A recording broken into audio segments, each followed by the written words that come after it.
इस दिलचस्प चर्चा में बहुत बहुत स्वागत है। कभी सोचा है कि एक बिल्कुल खाली सफेद कैनवस को एक शानदार मास्टरपीस में बदलना कितना मजेदार होता है? बिल्कुल। आज हम प्रेजेंटेशन की दुनिया के सबसे शक्तिशाली टूलबॉक्स की बात करने वाले हैं, यानी पावर पॉइंट का इंसर्ट टैब। आइए मिलकर एक्सप्लोर करते हैं कि कैसे इसके टूल्स किसी भी साधारण से स्लाइड डेक को चुटकियों में एकदम प्रोफेशनल और सुपर आकर्षक बना देते हैं। तो इस पूरे सफर को आसान बनाने के लिए हमने 25 सबसे काम के फीचर्स को 5 अलग-अलग हिस्सों में बांट दिया है। हम शुरुआत करेंगे बेसिक लेआउट और डेटा से, फिर चलेंगे विजुअल्स और ग्राफिक्स पर, उसके बाद मल्टीमीडिया नेविगेशन, फिर टेक्स्ट और विशेष विवरण, और आखिर में बात करेंगे कुछ बहुत ही कमाल के छुपे हुए टूल्स की। चलिए बिना देर किए पहले हिस्से पर बढ़ते हैं। तो हमारा पहला सेक्शन है बेसिक लेआउट और डेटा।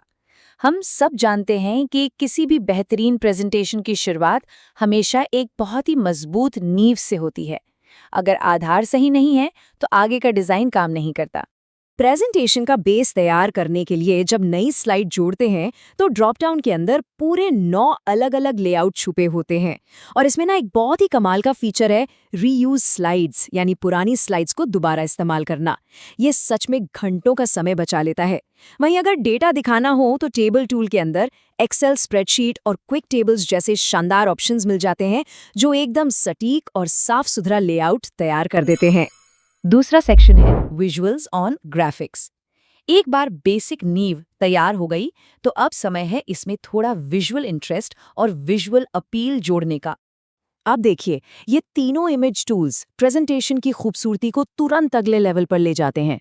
पिक्चर्स टूल में जो क्रॉप और बैकग्राउंड रिमूवल के फीचर्स हैं वो सच में बेहतरीन है। लेकिन यहाँ सबसे बड़ा गेम चेंजर है फोटो एल्बम टूल। ये क्या करता है कि एक ही बार में बहुत सारी फोटोज को लेता है और अपने आप एक प्रेजेंटेबल फॉर्मेट तैयार कर देता है। इसमें कस्टम कैप्शन और अलग-अलग फ्रेम शेप्स भी अपने आप सेट हो जाते हैं। और हाँ, स्क्रीनशॉट टूल से किसी भी ओपन विंडो का हिस्सा झट से क्लिप करके सीधे कैनवस पर लाना भी बहुत आसान है। अब इस हिस्से में एक बहुत ही मजेदार चीज मिलती है। शेप्स के अंदर एक्शन बटन्स छुपे होते हैं जो स्लाइड्स के बीच नेविगेशन का काम बहुत आसान कर देते हैं।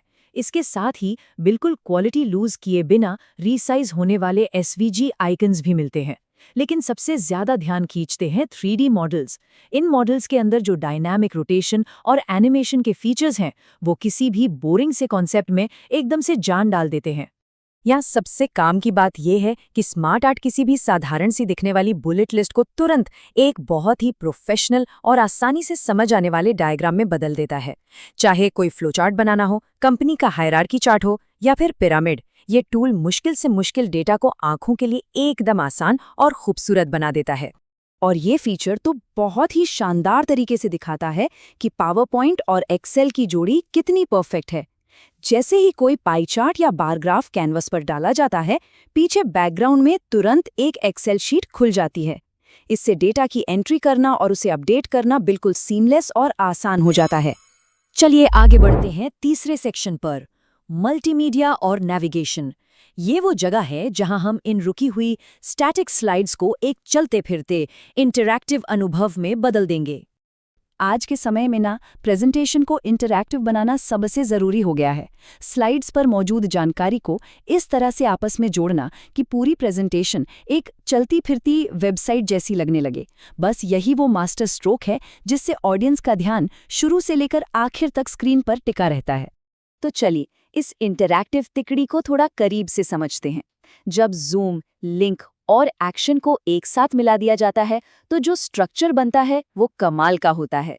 समरी जूम की मदद से एक ऐसा क्लिक करने वाला इंडेक्स बन जाता है जहां से सीधे किसी भी सेक्शन में छलांग लगाई जा सकती है। और एक्शंस का इस्तेमाल करके अगली स्लाइड पर जाना या कोई प्रोग्राम रन करना तो बच्चों का खेल हो जाता है। कुल मिलाकर ये कॉम्बो पूरी प्रेजेंटेशन को एक असली वेबसाइट जैसा फील देता है। मल्टीमीडिया टूल्स की सबसे बढ़िया बात यह है कि इनके अंदर ही एडिटिंग की पूरी पावर छुपी होती है। वीडियो को ट्रिम करना हो, ऑडियो को बैकग्राउंड में लूप पर चलाना हो या स्लाइड शो के दौरान उस छोटे से ऑडियो आइकन को छिपाना हो, ये सब कुछ पावर पॉइंट के अंदर ही बड़ी आसानी से हो जाता है। मतलब किसी भारी भरकम बाहरी सॉफ्टवेयर की बिल्कुल भी ज़रूरत नहीं है। और स्क्रीन के किसी खास हिस्से को ऑडियो और पॉइंटर के साथ रिकॉर्ड करके सीधे स्लाइड पर लाना तो मानो चुटकियों का काम है। अब आते हैं चौथे सेक्शन पर, टेक्स्ट और विशेष विवरण। ये वो स्टेज है जहां काम लगभग पूरा हो चुका है और अब हमें वो आखिरी फिनिशिंग टच और बारीक डिटेल्स जोड़नी है जो एक आम काम को एक प्रोफेशनल मास्टरपीस में बदल देती हैं। इन कोर टेक्स्ट टूल्स का इस्तेमाल करके हम वो प्रोफेशनल टच ला सकते हैं। टेक्स्ट बॉक्स से कहीं भी किसी भी एंगल पर टेक्स्ट डाला जा सकता है, लेकिन यहाँ असली हीरो है कमेंट टूल। जब पूरी टीम एक साथ मिलकर किसी फाइल पर काम कर रही हो तो फाइनल पॉलिश से पहले हर एक का फीडबैक लेने के लिए ये टूल सबसे काम आता है। उसके बाद हेडर, फुटर और वर्ड ऐड जैसे टूल्स तो हैं ही जो पूरी स्लाइड को एक बहुत ही स्टाइलिश लुक देते हैं। थोड़ी तकनीकी चीजों की बात करें तो ऑब्जेक्ट टूल यहाँ एक सीक्रेट वेपन की तरह काम करता है। ये एक ऐसा शक्तिशाली ब्रिज है जिसकी मदद से पूरी की पूरी पीडीएफ या वर्ड फाइल को सीधे प्रेजेंटेशन डेक के अंदर एम्बेड किया जा सकता है। इसके अलावा अगर गणित के समीकरण या कोई स्पेशल सिंबल इस्तेमाल करने हो तो उसके लिए भी इसमें बहुत ही बढ़िया और सटीक विकल्प दिए गए हैं। और आखिर में नंबर 5, छुपे हुए टूल्स और सारांश। अब हम सॉफ्टवेयर के उन छुपे हुए हिस्सों पर से पर्दा उठाने वाले हैं जो पहली नज़र में किसी को भी दिखाई नहीं देते, लेकिन असल जादू वहीं होता है। सबसे हैरान करने वाली बात तो ये है कि ये जो एडवांस्ड एडिटिंग टैब्स है ना, ये आमतौर पर स्क्रीन पर बिल्कुल गायब रहते हैं। मेन्यू बार में ये तब तक नजर ही नहीं आते जब तक कि कैनवस पर मौजूद किसी खास चीज जैसे कोई तस्वीर या वीडियो पर क्लिक ना किया जाए। जैसे ही क्लिक होता है ये छुपे हुए टैब्स सामने आ जाते हैं और इन्हीं के अंदर एडवांस फॉर्मेटिंग के सबसे दमदार फीचर्स मौजूद होते हैं। और ये जो टेबल सामने है ये सच में हमारी अल्टीमेट चीट शीट है। ये उन टूल्स की एक झटपट समरी है जिनका रोजमर्रा के काम में सबसे ज्यादा इस्तेमाल होता है। अगर इन बेसिक लेकिन सुपर पावरफुल टूल्स की सही समझ हो जाए तो काम ना सिर्फ बहुत तेजी से होता है बल्कि उसका असर भी कई गुना बढ़ जाता है।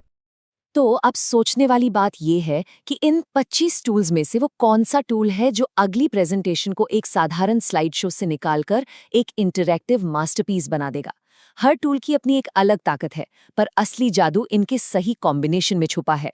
इस दिलचस्प चर्चा में शामिल होने के लिए बहुत बहुत शुक्रिया। अब वक्त आ गया है सॉफ्टवेयर खोलने का और इन टूल्स को आजमाकर कुछ बेहतरीन क्रिएट करने का। सीखते रहिए और हाँ, एक्सप्लोर करना मत भूलिएगा।